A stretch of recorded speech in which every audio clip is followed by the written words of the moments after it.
there's not much left to do. Yeah.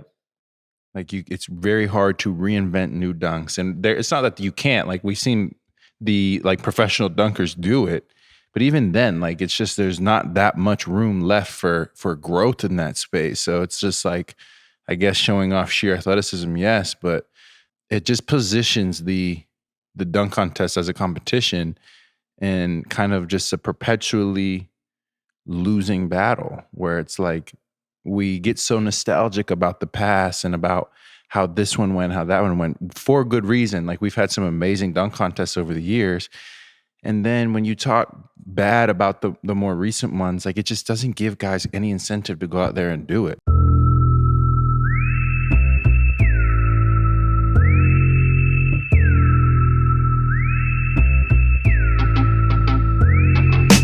Welcome back to the Old Man of the Three. I'm your host, Cam Johnson, joined by co-host Tommy Alter. Today we're coming to you from Scottsdale, Arizona, end of All-Star break.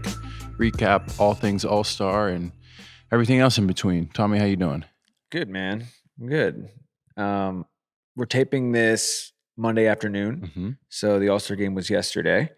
The weekend, obviously, there's a lot going on. What were your initial thoughts on the game first, just on yesterday's game? I was there. I call it a success.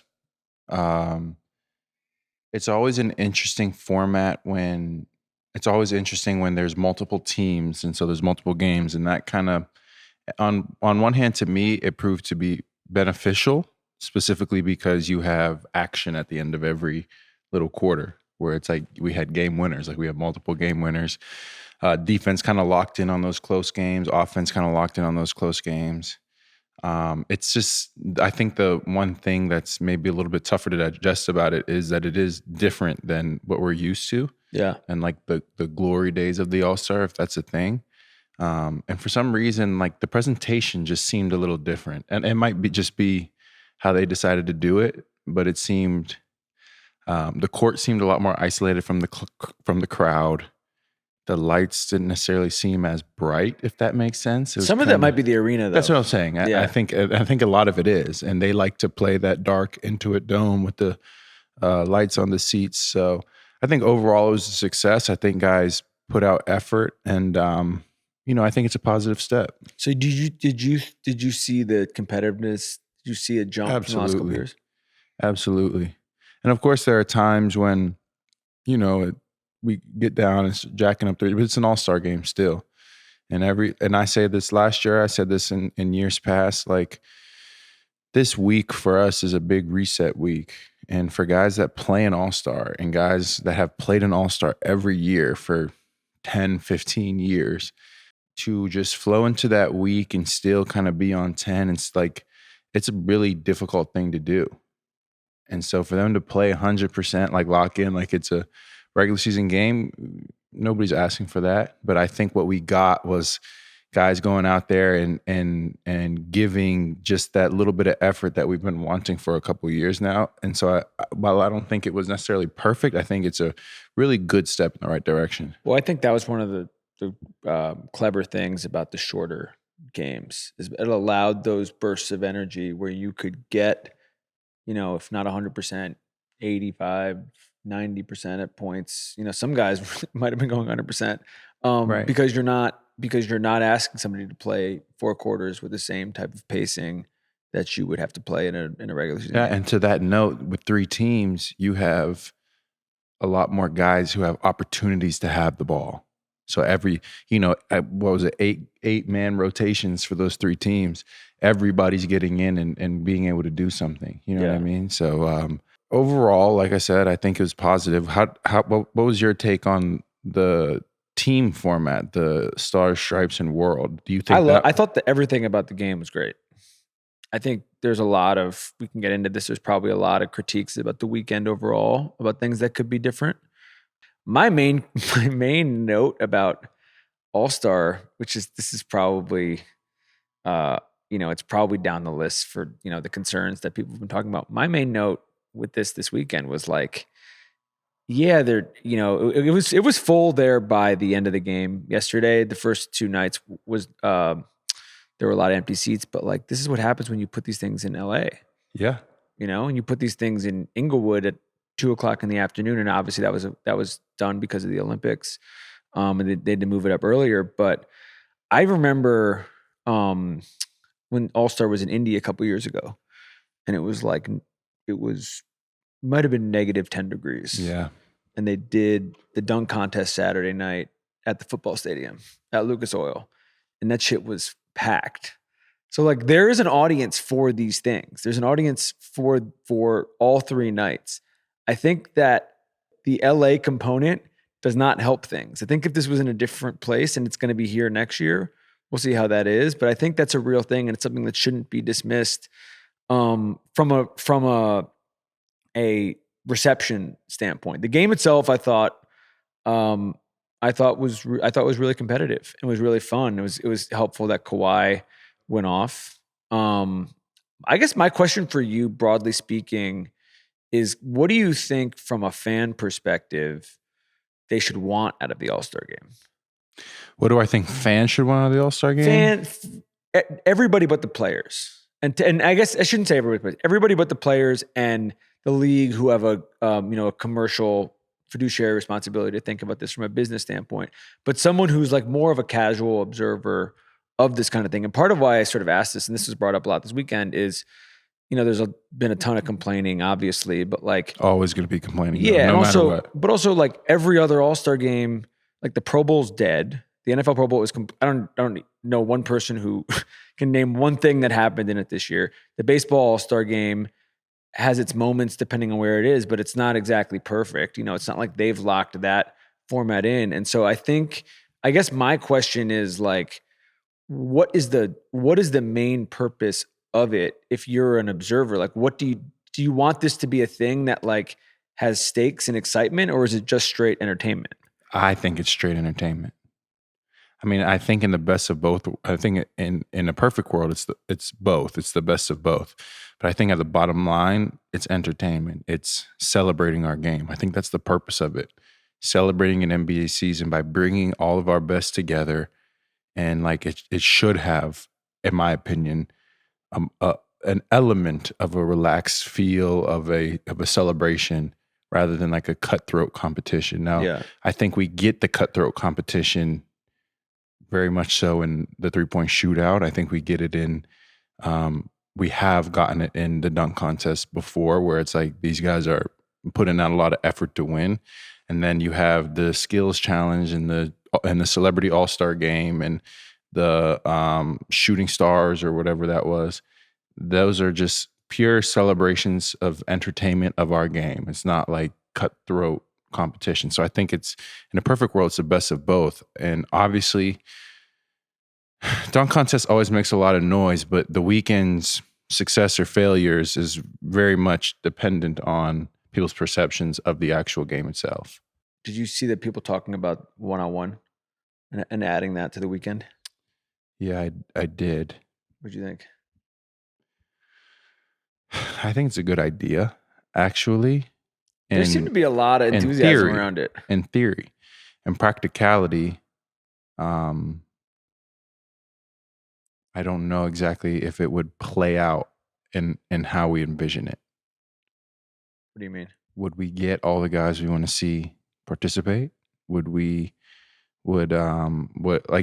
be that idea that kind of perfect ideal scenario? So here's that the question. Imagine. We imagine the best of the best in the league going at it one-on-ones with 5 seconds on the clock, 6 seconds on the clock, whatever it may be, check up, get a stop, get a bucket, whatever, sounds really good in theory. I would be optimistic and say, yes, I hope it would be good in practice. I think it'd be good in practice, but there's always wiggle room where that idea could be like, why do we do that? You know what I mean? Do you feel like for that competition, everybody in it has to be an all-star?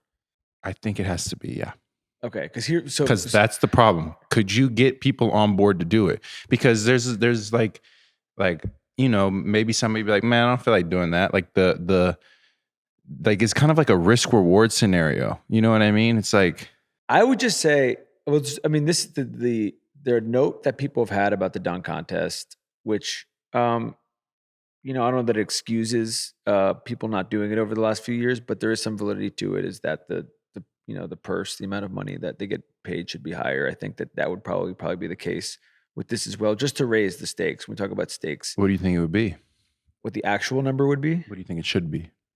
It's hard for me to answer that question specifically because I think that this is the challenge. I think it's the challenge with the juggling of what your contracts are and what your responsibilities are in general to find a number that's actually going to do that for you. I think the thing about one-on-one, which is interesting, is we were talking about this the other night at dinner. Like some of the guys who would be the best one-on-one players, and I want you play against them every day, so you're gonna have a better perspective on this than me, are great players, but aren't necessarily, all-stars. So a guy who has been an all-star a bunch, who wasn't an all-star this year, who I don't know if he's a top 5 one-on-one player, but I think would be a really fucking good one-on-one player is like Julius Randle. I think would be great one-on-one. I think the way that I think the way that his combination of physicality, offense, defense, and his skill set in that particular thing would give him a chance to like go on a real run, whether he wins it or not. And so my question is like, do you set that thing up where you say, we're going to do this with 10 guys, whoever wants to do it, we're going to basically cast the net wide. Like we don't have to do it with just the people on the all-star team. It's like if VJ Edgecombe wants to be in that and he wants to play against Ant or Jaylen Brown or whoever else, whoever in the game wants to be in it, there should be an opportunity that they should be able to do that rather than limiting yourself to such a specific net of people that are already there. Because I will say when we've talked about this before, the other challenge in this, But it could also be a badge of honor at the same time. To win that, for sure. To be able to participate in it. If you cast the net too wide, and participating in it is whatever. But if you I'm just playing devil's advocate here. If you keep it to like, you got to be an all-star if you want to play in a one-on-one competition. That might make it more of a badge of honor to just participate in that event. I think so, and I think that would be the hope in a perfect world. Exactly. I think the tricky thing, which we've talked about before, and this is the reality. This goes into the thing you're mentioning about the rest and the reset. Is the issue with this weekend, which is a double-edged sword. But I saw it all weekend. Is the guys in the game. Every brand is activating. There's a million parties. Not like parties like they're, people are going out and going crazy. There's just events. Yeah, there's things you have to show up to. Mm-hmm. It's like the one time of the year you have to go to the Adidas thing. You have to go to this. You have to go to the whatever. JP Morgan is doing something. Exactly. And so you are exhausted by the end of it. And so I could fully understand the argument of being like, I'm in the game on Sunday. I don't want to do the dunk contest. I don't want to do one-on-one because it's like all I can do is focus on this one thing. And so that's where I'm like, if you widen the net and you say, now the issue with my to contradict myself is, how do you choose those 10? I don't know the answer to that. How do you be like, if you have 35 people who want to do it and you're only doing 10, how does that get chosen? That I feel like is a tricky thing. And that's one of the most important things, because if it gets out of hand and the field is all wonky, then it loses all the appeal that it once had. If we're doing not 10, say 6. If you're like, if we need 6 guys in a one-on-one tournament next year. I'm going all stars that we've had this year. I'm taking various guys. I'm taking bigs, smalls, guards. So I would want Ant, Brunson, Book, KD. Let's go Wemby. And Luka, 6. Solid. What do you think? I'm still thinking, processing. Those are bulletproof answers. I would put Kawhi in there. Yeah. So then we can say 8, 7, 8. Add one more. Go to 8. I would put Kawhi in there. I think part Braun, of it, like you just if any 8 of the All-Stars competed in it, I think it would be good. But part of what would make it so fun is like the idea of having like Jaylen versus Wemby. Exactly. Even the idea, even the conversation of it, where you're like, he's gonna have a really hard time beating Wemby in one-on-one. yes, that may be the case. But But we'll see how it plays out. seeing it in action is by definition an interesting thing. Unrivaled has their one-on-one tournament, right? And they just had it the other day. It seems like the reception is very positive. That's what I'm thinking.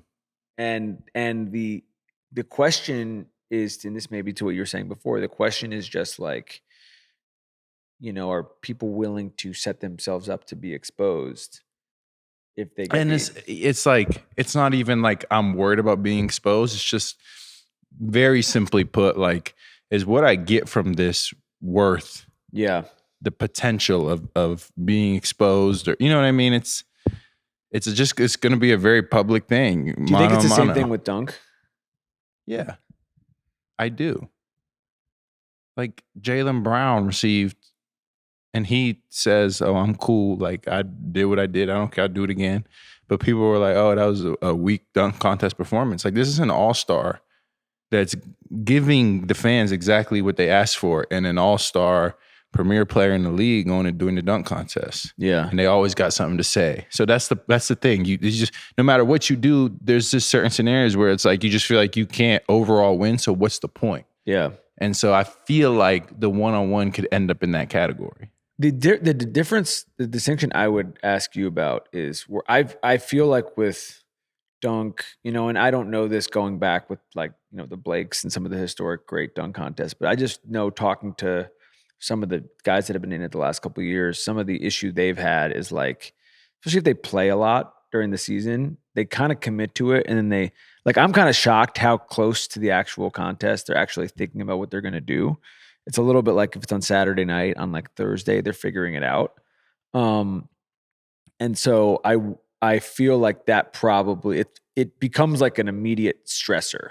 Yeah. It's like you have this really high profile that you have to be physically prepared for. Yes, which takes an insane amount of everything, of every single, physical tool you have, and you're not really prepping for it in the right way. Versus like Mac McClung is prepping for it all year, so he's. What those for? Yeah, so he's, yes, of course he posted his own dunk videos. They were sick. They were the one. But what I would say, he won again. But what I would say with one-on-one is one-on-one is a lot more. You're not playing one-on-one in the games, but you're playing one-on-ones. You're playing ones after practice. It's more natural to what you're already doing. So it's a little bit like you can kind of just show up a little bit more. Yeah. Yeah. That's very, very valid. I think the other thing, just as we're touching on the dunk contest, I think the other thing about it is like, there's not much left to do. Yeah. Like it's very hard to reinvent new dunks, and it's not that you can't. Like we've seen the professional dunkers do it, but even then, like it's just there's not that much room left for growth in that space. So it's just like, I guess, showing off sheer athleticism, yes, but it just positions the dunk contest as a competition and kind of just a perpetually losing battle where it's like, we get so nostalgic about the past and about how this one went, how that one went, for good reason. Like we've had some amazing dunk contests over the years. And then when you talk bad about the more recent ones, like it just doesn't give guys any incentive to go out there and do it. Like, what am I going to do? Like go off the backboard between the legs? Cool. When we first started doing that, amazing. Carter Bryant goes and does it, and we're like, yeah, good job. Cool. You know what I mean? Yeah. It's hard. It's just very hard. And then, I also give a lot of credit to Jace Richardson for going out there and competing. Kind of like that was an unexpected one. And for him, and if he's seen his pops do it over and over and over again, like that's a tough assignment. Like that's big shoes to fill.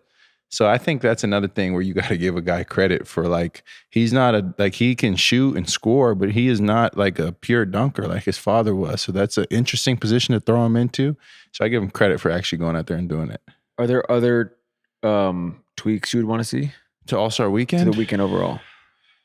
I think the game's in a good spot. I think my biggest takeaway from this weekend was the game was like an objective success, which was the most important thing. Yeah. Even the people complaining all the time seemed to shut up for the day and say it was good. So I feel like the game itself is in a very good spot. All-Star Week, I think the 3-point contest was great, and I think it continued to be great. And that's one of the favorite events for sure of mine. And I will hope to get back into it very soon. as my performance last year was horrendous, and I have to make amends. You gotta go. You have to avenge it. Oh my Maybe God. next year. I Maybe got here next year. blitzed by going first. I got blitzed by going first, and my undershirt was the wrong shirt. And it just, any shooter out there knows that, like, in an event like that or an environment like that, like if something's off, like my shirt was too small, like, bro, it just boom, like mental thrown off. And then they're like, oh, you play for Brooklyn, you're up first, be alphabetical order. I'm like, oh, I'm not ready for this. It's just tough. It was just tough. And it's just like, okay, go out there, 3, 2, 1. And it's just like, you know what I mean? It was like over before it started. I know. And I just wanted, like, I was really looking forward to just watching a few guys go and getting the feel for the crowd and the environment. It's just like you walk out there, you get introduced, everybody sits down, and then I just get like shooed onto the court. I was like, dang. I think you got to avenge it in Phoenix next year. I got to avenge it. It's down the street next year. Yeah, that's a goal of mine for sure. My tweak, it's a little bit like I was saying before. It's a little bit cosmetic, but I wish they would. It's probably very unrealistic. I wish they would do the weekend, especially the game, but the weekend overall in. I think they should never do it in big cities. They should never do it in LA again. They shouldn't do it in New York. Why? Because of what you said? Yes. I saw this in Indy. I saw it in Charlotte. I saw it even in New Orleans. The New bus Orleans is a better. crazy city. I think when everybody is in the same 5 streets and everything is walkable and it's the biggest show in town, I think there's a huge amount of it's a thing that the city looks forward to all year. I understand why they did in LA. It's an amazing arena, whatever. It's like you gotta show off a thing like that. But the reality is people in LA did not care at all. In fact, they probably were annoyed about the traffic. There was nothing else about it. There was nothing else about it that was exciting to them in the slightest. And so I think that should be like a very specific, but I was going to say, I think it's probably unrealistic because I wish they would do it in like, even at places where they're like not NBA arenas. Like if you did it in the Hinkle Gym in Indiana, you know, and if you did these events in places that were like, I would almost, it's not realistic to do it overseas. And that's probably a bad idea. But I think the setting of it matters a lot, is what you're saying. Yeah, I think it matters. And a setting that prioritizes local excitement. Yes. Is at the top where of the list. Everybody's going to be really excited that this is. And then you draw people in. Yep. Instead of like, I don't know whether they have one in OKC coming up or not. But I'm sure when they do, it's going to be a huge deal. How do you think Phoenix will be next year? I think Phoenix will be very pleasant for everybody going. I think Phoenix is better. I think Phoenix would be. I just worry about these spread out places. I think the spread out places, it becomes very easy to forget that it's happening. And I think that you want to have what makes Cleveland great, what made Indy great, what would make OKC great. Because everybody is right. They gotta be right there. Everything is in a 10-block radius, and the greatest show in town is happening right in front of you. And so you basically have to.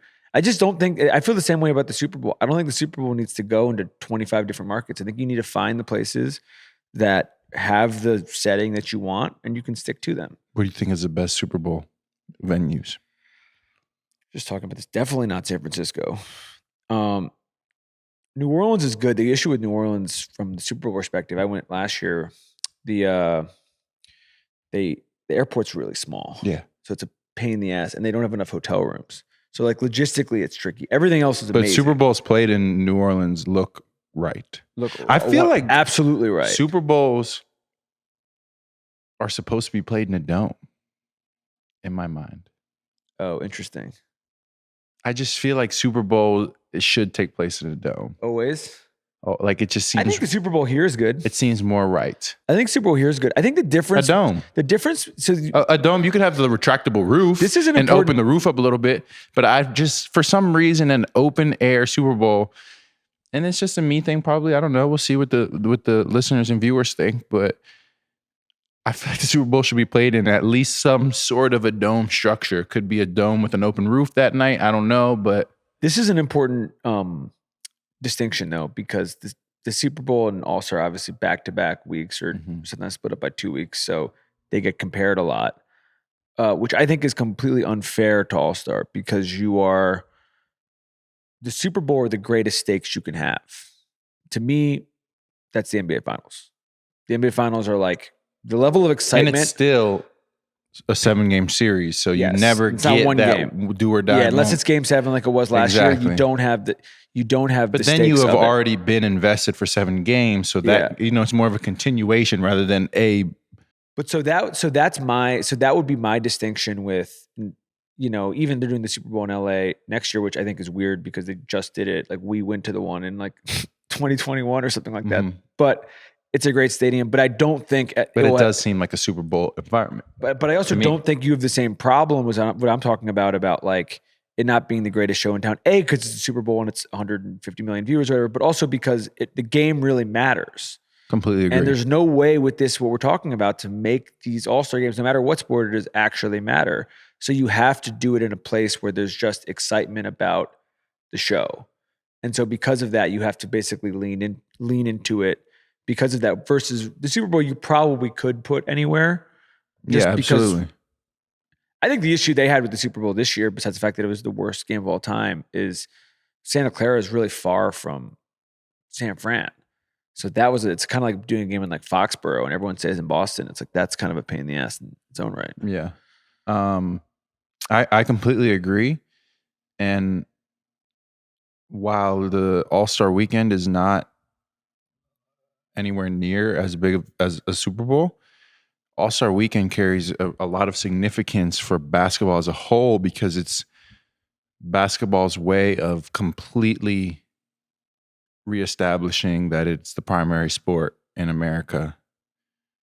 Or that's how it's supposed to function, is like, hey, it's basketball time now. Yeah. Hockey season's still going on. Baseball season will start, but like this is now NBA time. This is NBA time. Like I think you kind of Christmas Day is like, oh yes, the NBA is going on for the casual fan. Oh yes, NBA. Let's see how they're doing at game 30, and then All-Star Weekend is when it's like, oh okay, let's check the playoff standings. Who's here? Who's there? What's going on?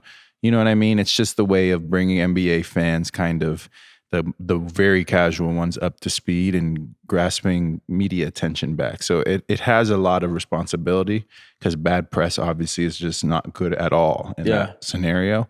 But I completely agree. The Super Bowl in LA, like it seems it works. It works kind of anywhere.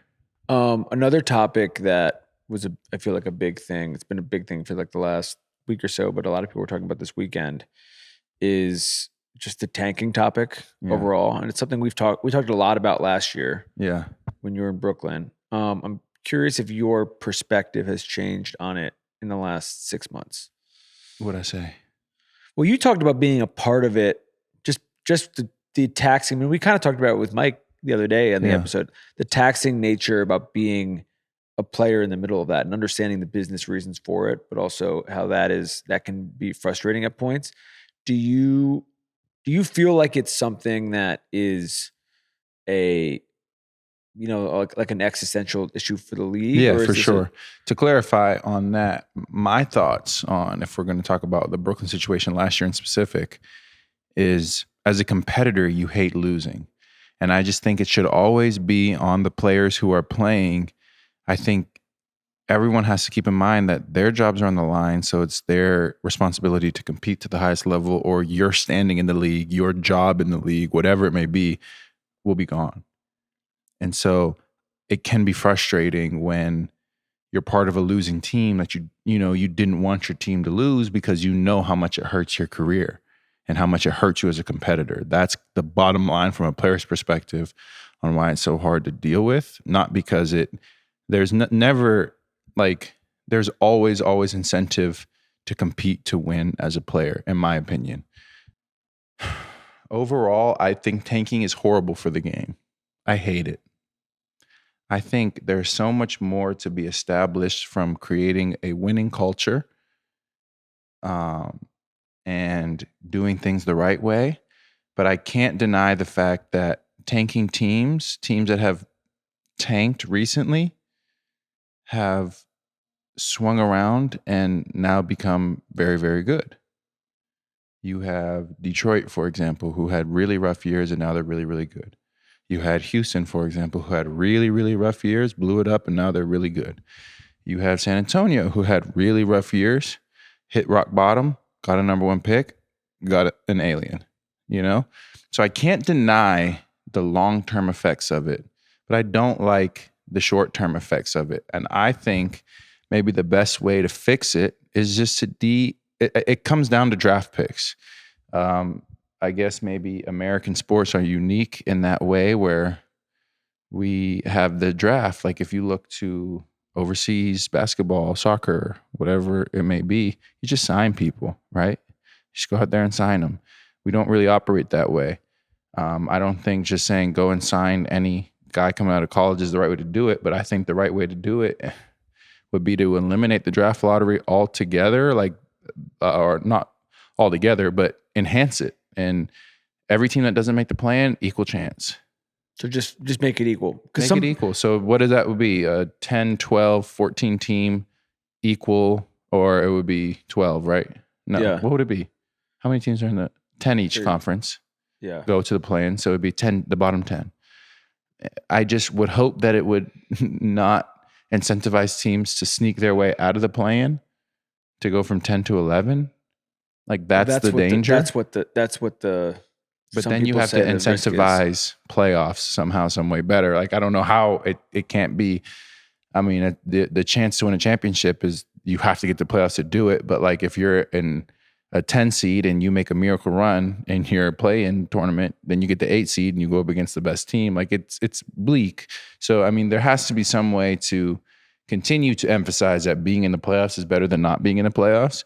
But by evening the lottery odds, then it's just like, if my team is not that great, like I still benefit from building a winning culture and doing things the right way and playing my best players and trying to compete rather than just being like, all right, I want Darren Peterson, I want AJ DeBanza. I got to lose these next 4 games. I got to sit so-and-so. Like, I just think it's bad for the game. Yeah. And it just has ripple effects throughout the league, right? Like, you know, then you got 6 teams tanking, then there's 24 competitive teams. And, you know, say a team that's fighting for the 3 seed just so happens to play that team X amount of times when they threw in the towel completely, and then they get easily winnable games. It just kind of messes with the product overall. I think every fan wants to watch competitive basketball, no matter who's playing.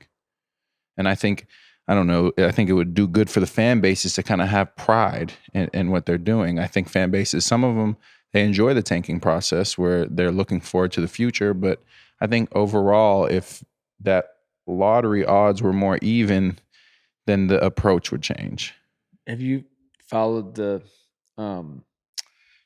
proposal about there being a single elimination tournament for all the teams that don't make the playoffs? What? The team that wins gets the top draft picks? Yeah. I think that's a horrible idea.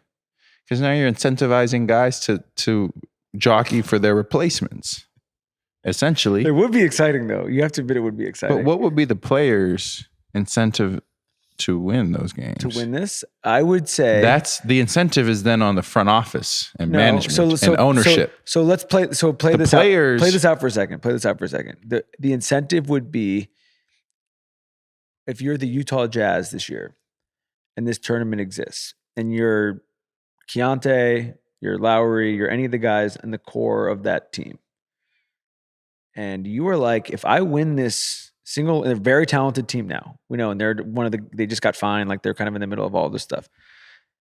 If you are those guys and you are like, if I win this single elimination tournament and we get AJ DeBanza, we can pick AJ, we can pick Darren. We might be in the conference finals or the finals next year. Like the teams you just mentioned went from 0 to 100. The Pistons went from one of the worst teams in NBA history to the 1 seed in the East in 3 years.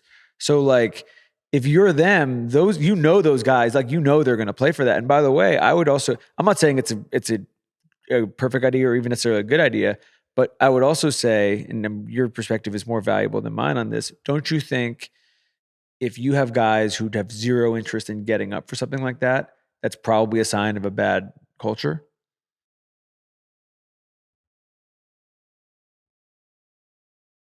Is a tricky one. Like if you were in that position, it's an interesting thing to think about. Okay. Devil's advocate. What happens if you are star player and you're a wing or you're a point guard? Let's say you're a point guard and the number one pick or the best player in the draft is a really good player and he's a point guard. And so you're basically playing for them to have to make a decision on what they're going to do with you versus the other point guard. So what my answer to this would be, if this happened, if they did this thing, it would be extremely high profile. You could make an argument it will rate better and perform better than the in-season tournament, than basically anything but the actual conference finals and finals. It'd be a thing that everybody will care about if they had something like this. I'm going to just use them because they're friends of the show, and they're an example of this. If you are the Utah Jazz and you are Keontae, you're this great young point guard who's had this amazing breakout season.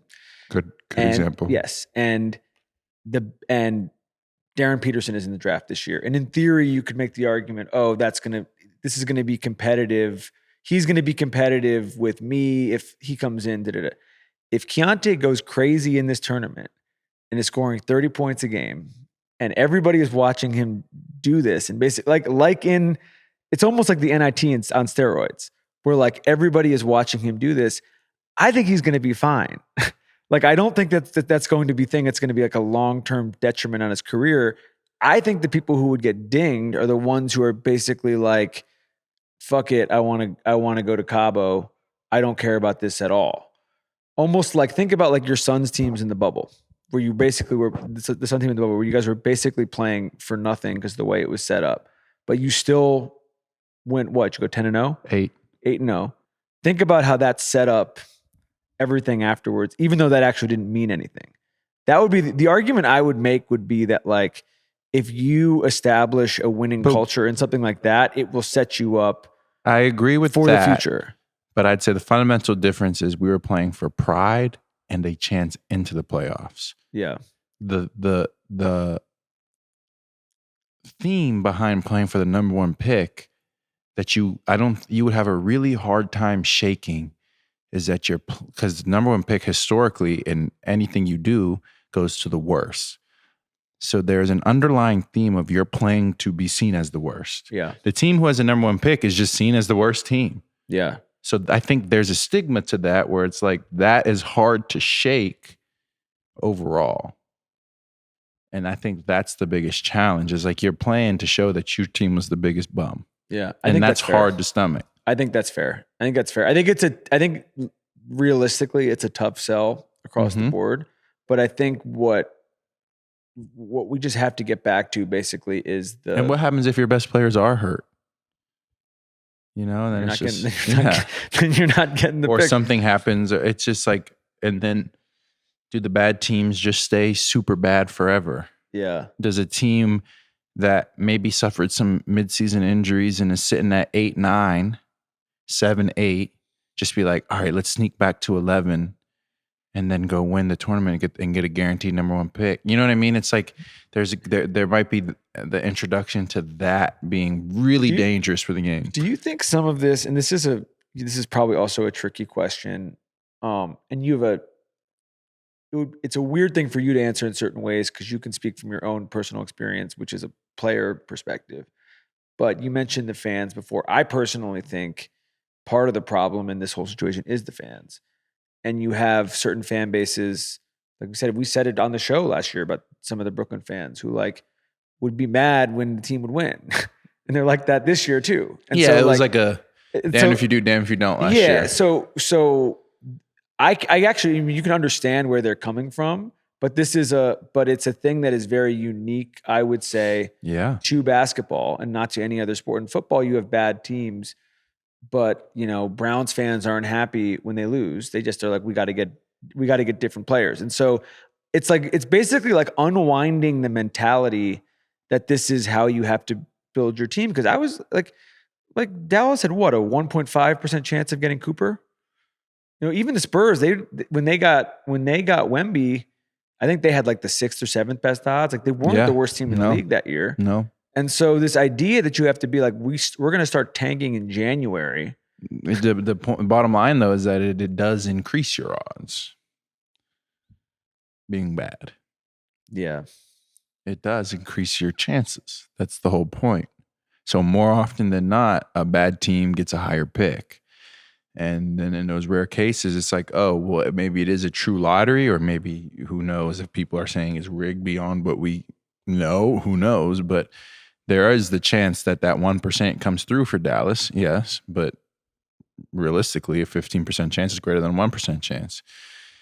Basketball is very unique in that environment where if you look at football for comparison's sake, even the teams that are the very worst that are fighting for a bottom 5 pick, you rarely before the last maybe 1 week of the season see them kind of like, you know what I mean? Like really cheering for their team to lose. Like wins are celebrated in football a lot. Like maybe I've seen it a couple times where like, you know, down the stretch, you see a team kind of punt a couple games or a game or two, but overall football has a win at mostly any cost mentality where like wins are always better than losses. Basketball, I don't know what it is about the nature of the NBA, but you do get a lot of fans that get into team building mode and cheer for like actively want their team to lose. Yeah.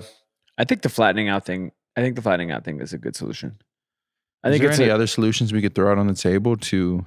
I mean, some people have said abolish the draft altogether, which I feel like, yo, go sign somebody. I don't like that one though. Do you? No, I think it's horrible. Me too. I just be realistic. Like you I mean, think about the markets people decide to. Mm-hmm. Then the small markets would have like there would never be any agreement on the CBA end because the small market teams would never, like 20 of the 30 teams would never, ever agree to that. 25 of the 30 teams would be like, probably not. And 5 would be like, you're never going to get an agreement on that. Yeah. And you also you're setting up a crazy situation where people are totally mismanaging their cap to do certain things. And then once they're in it, it's harder to get out of it. And so it becomes like, I don't think that's necessarily the solution either. What's just tricky, and I think flattening is the best solution, but what just is tricky is it's like, it's not like there's just a couple of teams doing it and it doesn't affect everybody else. It's almost how we've just have talked about, you know, the league as long as we've been alive and around is like always looking ahead to like not focusing on who you have on the team now as much as like this is who's coming in this draft next year.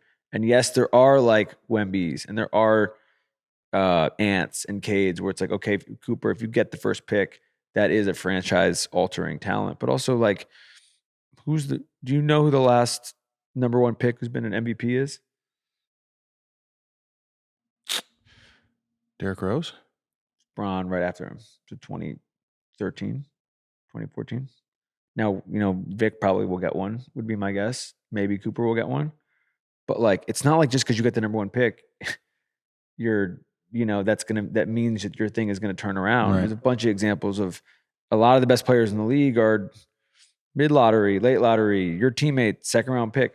Maybe that's an exception that you're going to get somebody that good that late. But at the same point, I just don't understand we're going to punt 3 years on the odds of this happening. I mean, you bring up Detroit, for example. We're going to do an ep with those guys in a couple of weeks, and I want to kind of talk to them about this because, like, I don't think they were trying to lose. Even though we're on that losing streak, they're playing hard. They just the way the team was set up. We played them on, I think, the game that sealed their streak as the longest. I remember that. They almost won. They weren't that close. They weren't that close. They weren't that close.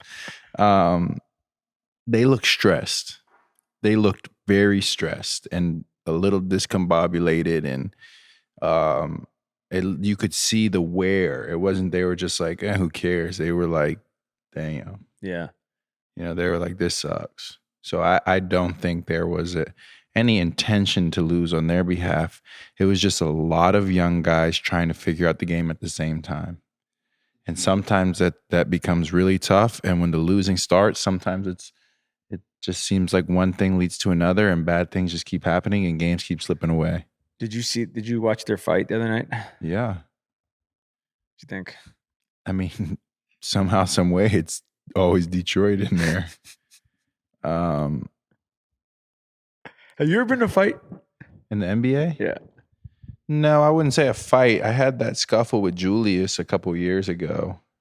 That was the buzzer beater game? The game I hit a buzzer beater, yeah. It could be hard to get you. Nobody threw any punches or anything. Like, nobody actually threw any punches. It was just like, I'm going to get you. Like, you know what I mean? Like, yeah, a little bit of like chesting up, talking, but there was no punches thrown. And nobody got suspended. He did get thrown out of the game. I got one tech, but there was no suspension. So that doesn't count as a fight. But I just called a little confrontation. Little scrap. But fighting is extreme. Really because of the punishments. You get suspended, like those aren't necessarily easy punishments to stomach all the time because, you know, it has financial implications too. So you just have to be really willing to come up off some cheese in order to fight. And now I get there's some standing on principle and, you know, as a man, I'm gonna do this, as a man, I'm gonna do that. But there's a lot going on. And the Pistons love, like, that's just how they are. And if it means that's how their culture is and that's what makes them win, then guys are going to sacrifice in that way. And then I also think the media outlets do like talking about it. So media outlets are like, yeah, another fight. Yeah, something to talk about. They also gas up. I mean, that was a real fight.